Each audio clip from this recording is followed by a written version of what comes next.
Meghan is a controlling, narcissistic personality. He is simply going to want to fold and return after the divorce. Meghan's jewellery from Diana is hers to keep. Prince Harry may be trying to reopen the door to Britain before the life he built in California comes crashing down. And the most humiliating part is that, if his marriage ever does break apart, Meghan Markle could remain in America with the mansion, the brand. Prince Harry could make returning the jewellery part of any divorce arrangement. So, for example, I'm going to give you this percentage of my inheritance or a certain amount of millions, and in return, I expect you to return the gifts that were given to you during our courtship, which would, of course, include that Diana jewellery. But that would have to be something that Meghan agreed to. And jewelry once worn by Princess Diana, while Harry returns home asking the same institution he attacked to give him somewhere to land. No divorce has been announced. There is no confirmed separation. But Harry's latest moves are making one question impossible to ignore. Why is he suddenly working so hard to rebuild a British future that Meghan may never be part of? For years, Harry insisted that leaving the United Kingdom had saved him. California was freedom. The palace was the problem. The marriage ends, where else is he going to go? He's not staying in the States. He's going to want to go home at his convenience, of course. And absolutely. Royal life was described as a trap. Britain was portrayed as unsafe, and almost every bridge back to his old world was burned in public. Now he keeps crossing the Atlantic alone. He wants security restored. He wants access to Britain. He wants contact with his family. He wants to be treated as though his royal position still carries the same weight it did before he walked away. And the harder he fights for all of that, the less his behavior looks like simple homesickness. It looks like preparation. He'd love to be able to be both in California and have great status in Britain. And the lack of any status in Britain and diminishing status in California means that I think on the whole, he's pretty frustrated. Because Harry may have finally understood something brutal. California was never capable of replacing what he lost in Britain. It could offer money, cameras, contracts, and attention. It could not give him a permanent role, automatic importance, or the protection of an institution that had organized his entire life. And if the marriage ever collapses, he may discover that he gave away far more than a royal job. The most explosive example is Diana's jewelry. There is reportedly no prenuptial agreement requiring Meghan to hand back pieces Harry gave her during the marriage. Those items may carry enormous emotional meaning for him, but emotion does not automatically change ownership. Very ambitious, very fame-hungry, interested in social position and money. Are her ambitions at odds with what Harry wants? Yes. I mean, Harry, if you are what he was, the third and now the fifth in line to succession, and you're a member of the royal family, your ambition isn't clearly material. I mean, he had all the money he needed. He had all the fame he needed. He had the applause he needed. The point about Meghan is she was looking for fame. She was looking for applause. She was looking for international recognition, which, of course, she failed to get because she had not enough talent. Before we continue, I want to mention something really quick. Organizing your family's important information is one of those things most of us know we should do, but we keep putting it off. That's exactly why there's the Family Vault. It gives you one place to organize your important documents, insurance, medical information, passwords, and more, so everything is easy to find when it's needed. You'll find the link in the description, or you can scan the QR code on your screen. That's all. Now, let's get back to today's story. If they were given as gifts, they could remain with Meghan unless she voluntarily returned them or agreed to include them in a future settlement. That possibility should terrify Harry. He has spent years placing Diana at the center of his public identity. Her memory has appeared in interviews, documentaries, legal arguments, speeches, and the explanation he gives for almost every life-changing decision. He repeatedly told the world that he was protecting Meghan from the fate he believes destroyed his mother. Yet, the jewelry connecting him directly to Diana may now be outside his control. Harry may have handed over those pieces believing the marriage would last forever, but a divorce settlement would not be governed by the promises made at the beginning of the relationship. Why has Harry gone from just over a year ago, briefing, I will never, ever even consider, even countenance leaving my new home of California, to wanting to be here permanently. So, of course, this is about a post-marriage planning. It would be governed by ownership, money, leverage, and whatever both sides were willing to trade. Imagine Harry being forced to negotiate for his own mother's jewelry. He could offer cash, he could give up a larger share of property, he could surrender another financial asset in exchange for specific pieces. The exact legal position would depend on the ownership and circumstances of each item, but the humiliation would remain the same. Diana's jewelry could become a bargaining point in the collapse of the marriage he defended against everyone, and Meghan would understand exactly how much those pieces mean to him. They are not ordinary accessories. They carry Diana's name, royal history, public fascination, and emotional value that cannot be replaced by buying something similar. Would Meghan want to keep it, though? That's the question. I think it's unlikely if she were able to use that jewelry. And it's a horrible thing to say, but we all know how Meghan Markle works. If she were able to use that jewelry as some type of, I guess, blackmail bid in order to get up the settlement, because we know what she's about. She's about the moolah. Their importance comes from the story attached to them, and that story is one Harry has spent years selling to the world. That is why his renewed interest in Britain now feels so different. Harry is not returning as a confident prince who knows the country will always welcome him back. He is returning as a man trying to recover options. Every solo visit tests whether there is still a path open.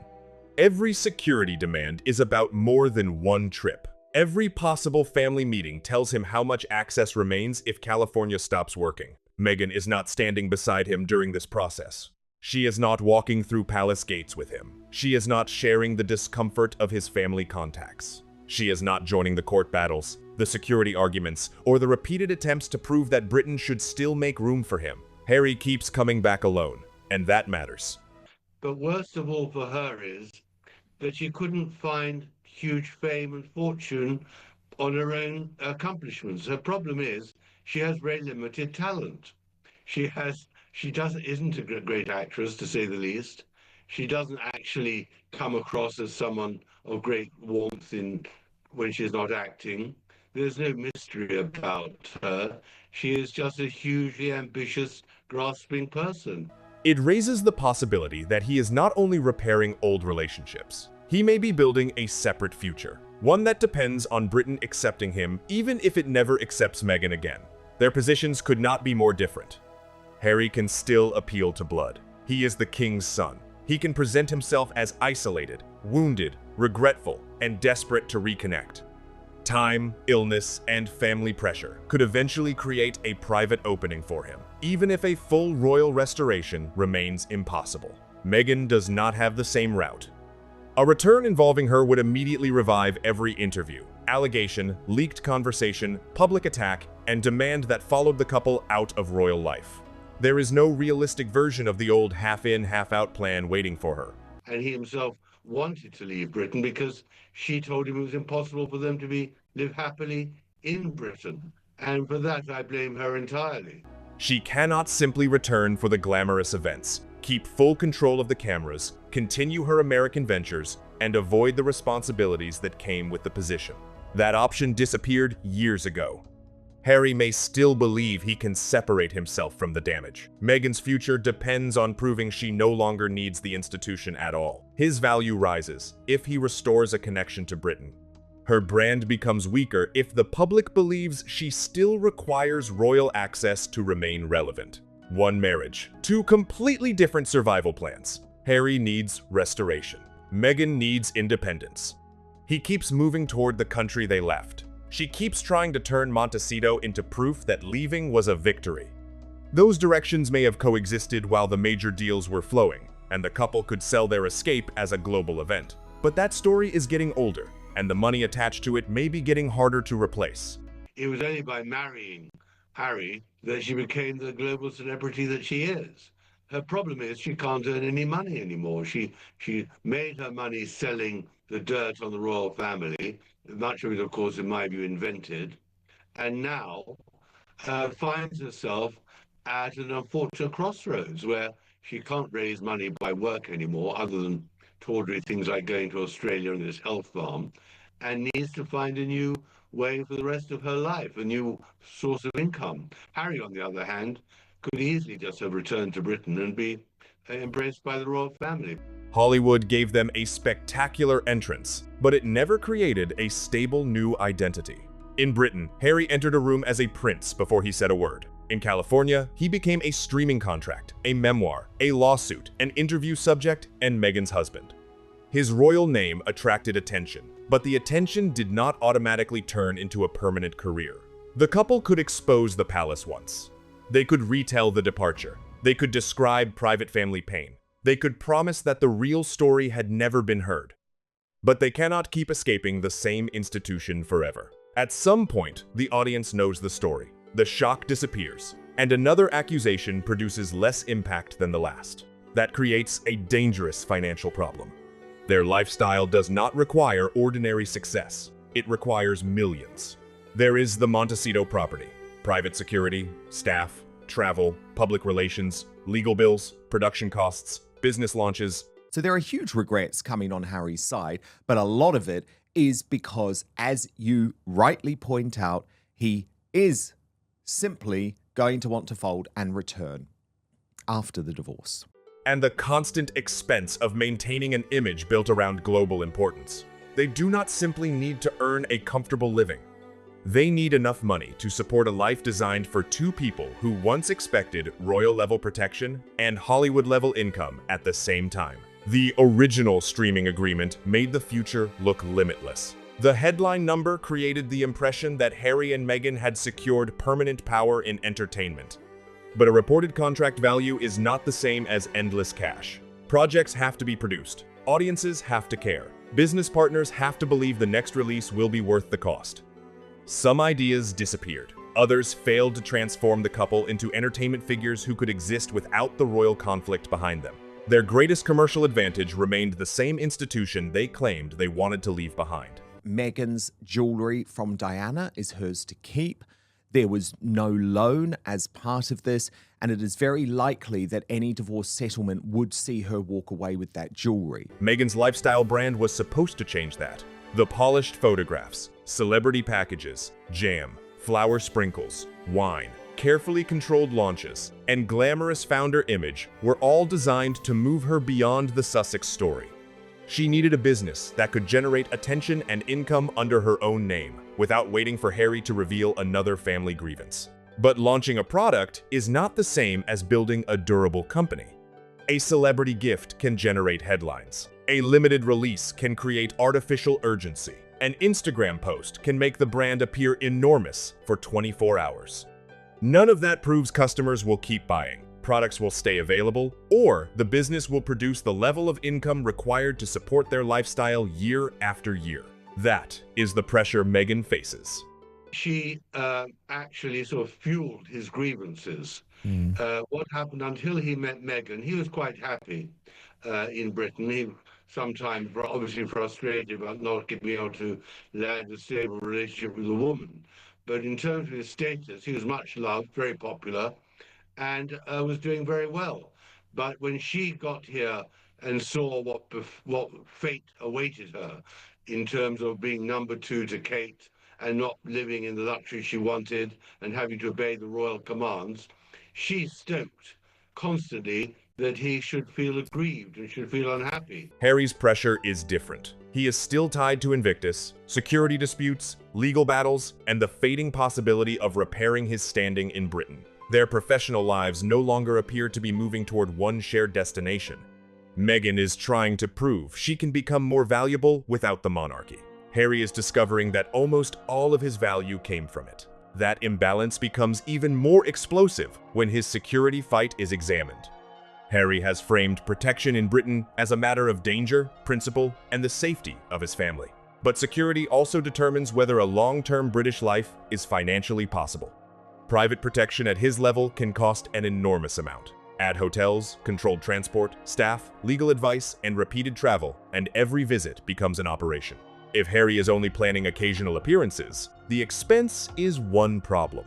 Well, I think the Meghan Markle I know is on the good side, intelligent, resourceful, definitely resilient under fire, but on the other hand, intensely selfish, only self-opinionated, unable to see anything other than through her own lens, as she would say, appalling treatment of her father and her friends, old friends, a very conflicted personality. If he is quietly considering a future split between California and Britain, or a permanent return, it becomes the foundation of everything. Without the protection he wants, coming back could drain his money at the exact moment his income and marriage are under the greatest pressure. That may explain why he refuses to abandon the fight.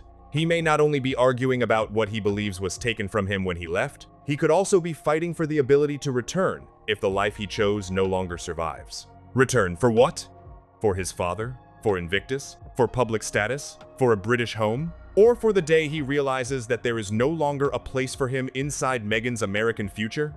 Tom Bauer has argued that Meghan's commercial position is weakening. The couple's expenses are severe, and Harry is frustrated by his reduced status on both sides of the Atlantic. This is one of the big issues with Harry giving that jewelry to Meghan. My understanding is that there was absolutely no sort of prenup agreement that after any divorce, that jewelry would return to Harry. So what it means is that it would be part of a divorce settlement. He has also said there is no firm evidence that the marriage has ended. That distinction matters. This is not confirmation of divorce. It is a warning about the conditions surrounding the marriage. Less money, separate ambitions, enormous bills, a damaged relationship with Britain, a Hollywood identity that never fully formed, and two people who may now need completely opposite things to protect themselves. That is how a marriage becomes unstable before any public announcement is made. Financial pressure does not always arrive through one dramatic disaster. It enters through daily decisions. Which project receives more money? Which lawsuit continues? Which trip is necessary? Which employee stays? Which product launch gets another expensive publicity campaign? Who is blamed when the return does not justify the cost? If Harry has returned and has in some way made good with the British public, now I don't believe that's something he's ever going to be able to do. I don't know about you, but he can never make good with me. I will never forgive him for what he's done. I don't care if he goes and works in a soup kitchen for the next 30 years, which of course he would never do. But if he did do that, I would still not forgive him, because you can never bring back the late Queen to live her final years on earth in peace. You can never bring back the late Prince Philip to live his final years on earth. You can never take away the claims of bullying and physical assault that were put forward by Harry about his brother Prince William. Harry may believe his security battle and British connections are essential to his future. Meghan may believe every available dollar should be used to establish a brand that can survive without the palace. Both can convince themselves that their plan is the only way to rescue the life they created. That is no longer a shared strategy. It is a fight over which future matters more. And even if Harry wins the argument and returns to Britain, he will not recover the life he had before. The palace is not waiting with his old uniform, duties, public platform, and protected position.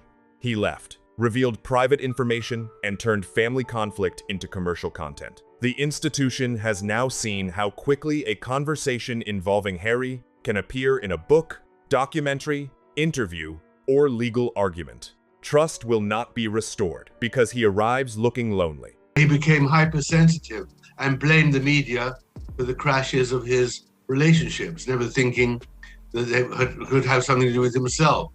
So he's a very complicated, depressed, unintelligent man who is seeking a role and has got really nobody on whom he could rely, which is in the end where Meghan stepped in. I mean, a needy man met a woman who could help him with his needs. His father may agree to see him privately. A family property may occasionally be available. Harry may be allowed to attend a ceremony or appear at an event. None of that means the monarchy will restore him to an official role. Being admitted into a room is not the same as being welcomed back into the system. He may discover that Britain will permit him to visit while refusing to make him important again. That would leave him trapped between two worlds, no longer central in America, but never trusted enough to regain his position at home. So what happens if the marriage also fails? Harry could return with less money, damaged credibility, no official role, and years of public attacks behind him. Meghan could remain in California with a home, a personal business identity, access to the American media market, and jewelry carrying Diana's history. Personally, I would never forgive him, but if there was a situation where, say, the mainstream media had run a campaign which was like Operation Thor on speed for us to believe, oh, you know, Harry's a changed man, he's not with Meghan anymore, he's realised the error of his ways, maybe he's given a big apology to her, that sort of thing, doesn't make it practically more difficult once he takes the throne for William to actually boot Harry out as a semi or working royal. Yes, it does. And so that's one of the reasons why I believe we just can't get to that place, right? Like, we can't fathom that happening. What would Harry actually be coming back as? Not the popular prince who once enjoyed automatic public affection, not a working royal, not the Hollywood rebel who proved the palace wrong. He would be returning as a man asking for security, forgiveness, access, and relevance from the same people he accused of failing him. Meghan would know how vulnerable that makes him. She would know that Britain remains emotionally essential to him. She would know that his connection to Diana, his father, and royal life cannot be replaced by another production deal. She would know that each solo UK trip reveals how badly he needs an escape route that does not depend on her. And that brings everything back to Diana's jewelry. Those pieces represent the larger problem inside the marriage. The realization for Harry has come later, but of course, a big part of his absolute, I would say, psychotic determination, hope you don't think that's going too far, to get this British security paid for by us, the British taxpayer, is because he knows that later in life, he is going to want to zip here, there, and everywhere, probably be based in the UK, and he's not going to be able to afford the $3 million security bill. Harry gave away something personal because he believed the relationship was permanent. Now, if that permanence ever disappears, emotion may have to compete with legal ownership and financial negotiation. The same would apply to nearly every part of the Sussex empire. The Montecito home, business entities, brand ownership, production rights, photographs, unreleased footage, future books, private messages, the public version of the marriage. Their entire life has been turned into a commercial asset, and a separation would force both sides to decide who controls which parts of the story. Nothing would divide cleanly. Harry already knows how profitable private family pain can become. He helped create the market for it. He sold his version of royal conflict through interviews, television, and a memoir. He showed the world that intimate grievances could be converted into global attention and enormous payments. I think personally, they've separated their professional lives, but I think what's really a great problem for them now, as of in the last few weeks, is that Meghan has got no real income anymore. She's finished. Before we continue, one quick thing. One thing I've realized is that most families don't have their important information organized in one place. That's exactly why I recommend the Family Vault, a simple, printable, and fillable organizer where you can keep everything from important documents and insurance to medical information, passwords. You'll find the link in the description, or you can simply scan the QR code on your screen. Now let's get back to today's story. Now imagine that machine being turned against him. Imagine Meghan releasing her version of the marriage. Imagine private arguments becoming chapters. Imagine competing accounts of what happened behind the gates in Montecito. Imagine Harry trying to rebuild trust in Britain while new revelations appear in American interviews. The palace would be watching him face the same weapon he used against them. Would Harry finally understand why his family became so cautious? Would the people he accused be expected to protect him from another media war? And would Meghan ever give up the most commercially valuable story of her life without securing the strongest possible position first? Again, none of this proves that a divorce is coming. Well, you know, Piers, you're the first person to say how limited Prince Harry is, unfortunately, and how his wife trades off her husband's fame and fortune, or not so great fortune now. I mean, this is the problem, but we're still interested because, after all, he's a great character in our modern day. But a marriage does not need to be officially over for both people to start preparing for different outcomes. Meghan's future is increasingly being built around Meghan. Harry's future keeps circling back to the United Kingdom. Her business depends on standing alone. His comeback depends on convincing Britain that he still belongs there. Meanwhile, the money machine appears less certain, the security battle continues, and the palace door remains barely open.